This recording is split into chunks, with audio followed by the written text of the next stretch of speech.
Hello and welcome. This is my champion leveling spec video for warriors. My other warrior leveling build utilizes the Tempest Soul and is also a great leveling build that is up to date, but if you are a free player and do not have the Tempest Soul, then this is going to be an excellent option for you. Now to compare the two, my Tempest build has a little more survivability but a little less overall damage than the champion build. The Tempest build also utilizes range damage, but the Champion build has better multi-target options, so which one you will prefer if you have the Tempest Soul really is an issue of playstyle more than anything else. Now, one thing to note about the Champion build is that it leans largely on priorities and not on rotations, and because of this, macros can be very helpful in this build, and I will be giving you some macros at the end of the video. So to get started, the souls I'm taking are Paragon, Champion, and Riftblade. Now the primary reason I'm taking the Riftblade soul is because I get the level 1 damage buff, Stormblade. I also start with Bull Rush from the Champion tree, which I can use to charge the target, Way of the River from Paragon, an offensive buff, and also my primary attack, Swift Strike. Now this is going to give me a lot of multi-target damage in the early levels, and I can shore up my single target damage later on. So I'm going to begin by focusing on Champion.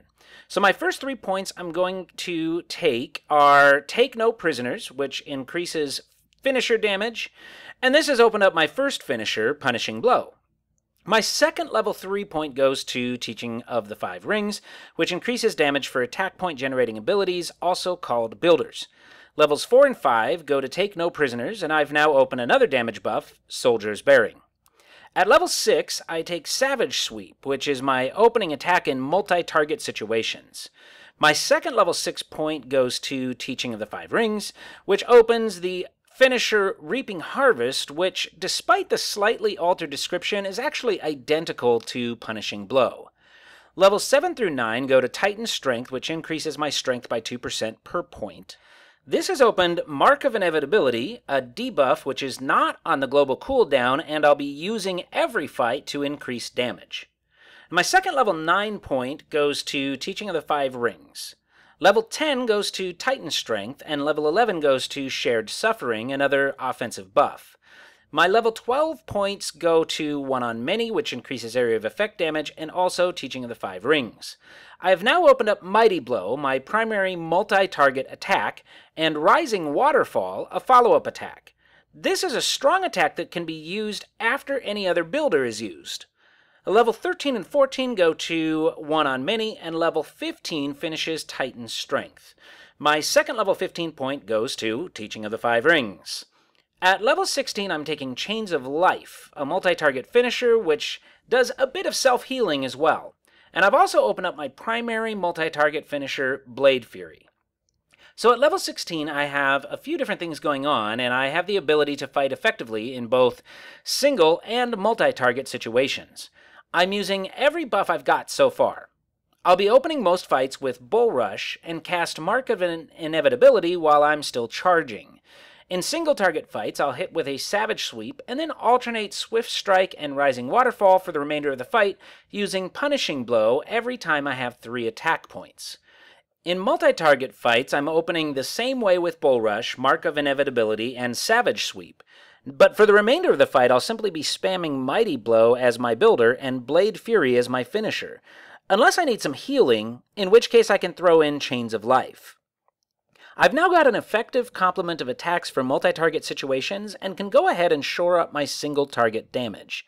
So starting at level 17, my next 5 points are going to Weapon Familiarity, which adds a damage buff to Swift Strike and Rising Waterfall.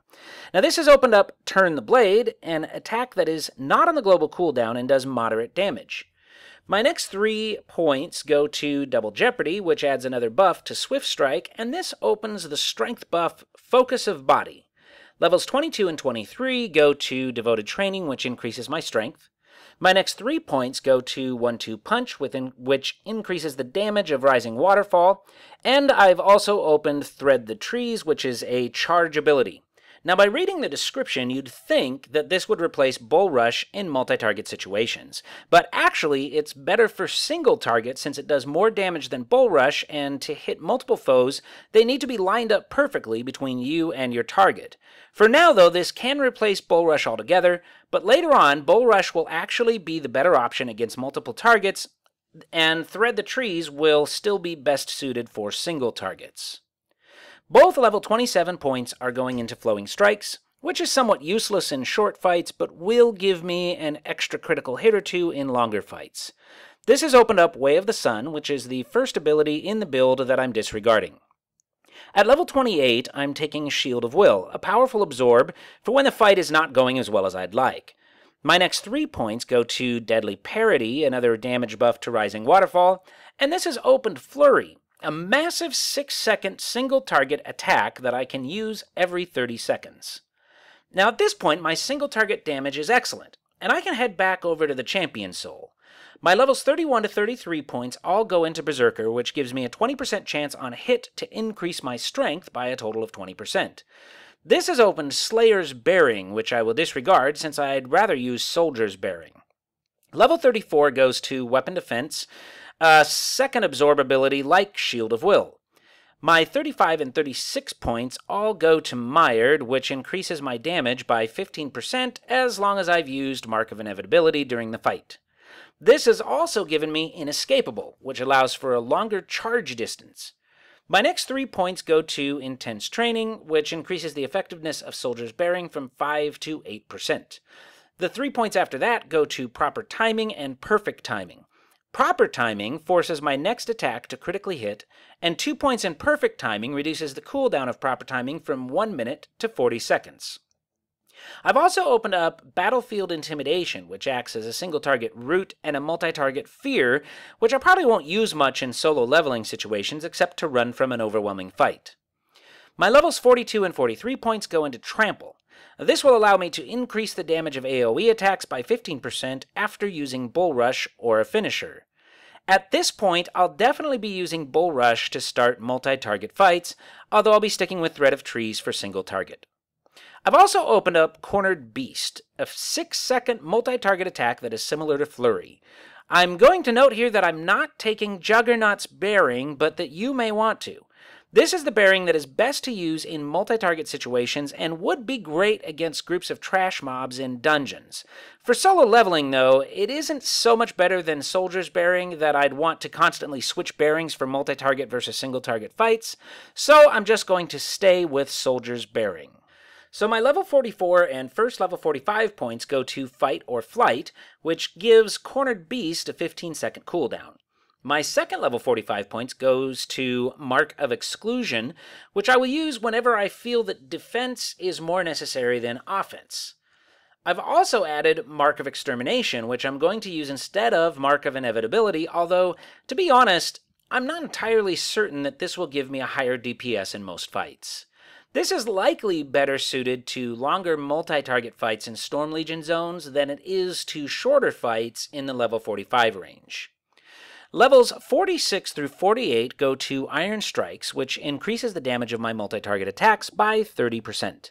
And I spend a point finishing Perfect Timing, which puts Proper Timing on a 30-second cooldown. I've also opened Destroyer's Bearing, which I'll disregard since I still prefer the 8% increased damage that I'm getting from Soldier's Bearing. My level 49 point goes to Thunderous Strike, which is now my opening finisher in every fight, and will increase the damage of multi-target abilities by 30%. At this point, I've actually finished with the meat of the build, so I'm focusing on the best damage boosts I can get from here on. At level 50, I'm going to finish Flowing Strikes in the Paragon Tree, and at level 51 and 52, I'm taking Improved Flowing Strikes. Now, this basically means that after the first 2 or 3 hits in every fight, I'll be getting a 6% damage boost. Now I'm going to put 5 points into Elemental Flux, which causes my Stormblade buff to activate once every 2 to 3 hits rather than once every 4 hits. And I'm putting 3 points into Elemental Empowerment, which increases my damage by 6%. I've also gained a finisher that I'm disregarding. a defensive buff in Avatar of the Wind, and if I continue to use this build at level 60, I'll be using Flame Spear, a damage over time ability, toward the beginning of every fight. So my single target fights by level 50 have only changed slightly from what they were early in the build. I start with Thread the Trees, cast Mark of Extermination on the way in, and hit with Savage Sweep once. After this, my building attacks will be prioritized. Turn the Blade whenever it's available, Rising Waterfall whenever it's available, and Swift Strike when neither are available. I will use Flurry, usually immediately after my first finisher is used, and Cornered Beast after the second finisher, meaning that I may not even use Turn the Blade, Rising Waterfall, and Swift Strike in some fights. My finishers will be used whenever I have built 3 attack points. Thunderous Strike is cast whenever it's available, and Punishing Blow is cast otherwise. Multi-target fights open with Bull Rush and Mark of Extermination, followed by Savage Sweep, just like single-target fights. After this, the only builder attack I'll be using is Mighty Blow. After my first finisher, I'll use Cornered Beast, but will not be using Flurry at all. For finishers, I'm still using Thunderous Strike when it is available, but I'm replacing Punishing Blow with Blade Fury. And now we come to macros. Since the build uses priorities, there is no reason to have all these abilities clogging your bars when you can use macros instead. So for single target fights, I'm making an attack macro that looks like this. On the first line, I'm writing #show turn the blade. So that is the ability that will be represented on the bar. The second line says suppress macro failures, all one word. Now this is going to make it so that the game won't constantly be informing me that a spell can't be cast at the moment. Line 3 is cast, turn the blade. Line 4 is cast, rising waterfall. Line 5 is cast, swift strike. The way the macro works is that it will always cast the first ability first. If it can't cast that ability for any reason, it moves on to the second, and so on. Now I can't add Mark of Inevitability or Savage Sweep into the macro because they have no cooldown, meaning that the macro would never move on to the other abilities that I want to cast. I do not want to add Flurry or Cornered Beast into the macro, although I could put them on the first and second lines, because I would much rather cast them immediately after a finisher, and the only way to ensure this is to keep them out of a macro. So that's my attack macro, and it enables me to remove Turn the Blade, Rising Waterfall, and Swift Strike from my bars. Now I will pay attention to this button because whenever it lights up, I'll know that Turn the Blade is about to be cast, and that can only be cast after a dodge or parry. And that's an important thing to know since Turn the Blade is not on the global cooldown and can be cast between 2 other attacks.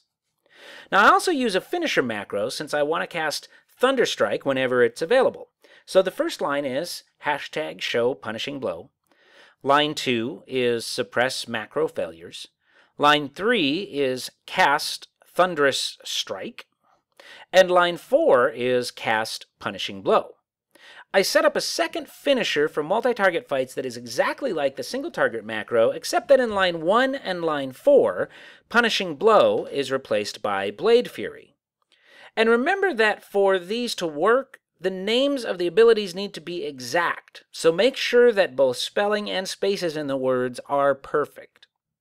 For multi-target fights, I do not need an attack macro, since I can't put Savage Sweep into a macro, and after that I'm just using Mighty Blow anyway, so there's no macro to be built for multi-target builders. And that's it for my champion leveling spec.